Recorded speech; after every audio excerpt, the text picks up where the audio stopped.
بسم اللہ الرحمن الرحیم۔ بسم اللہ الرحمن الرحیم۔ سونے کے آداب۔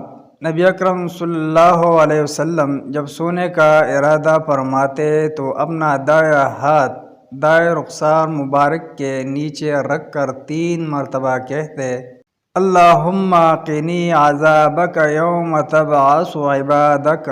اے اللہ، مجھے اس دن اپنے عذاب سے بچانا جس دن تو اپنے بندوں کو قبروں سے اٹھائے گا۔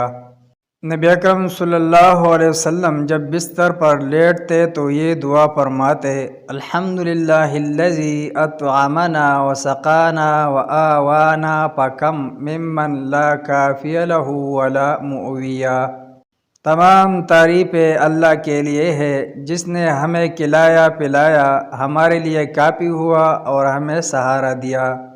کتنے لوگ ہیں جن کو وہ کافی نہیں ہوتا اور نہ ہی سہارا دیتا ہے۔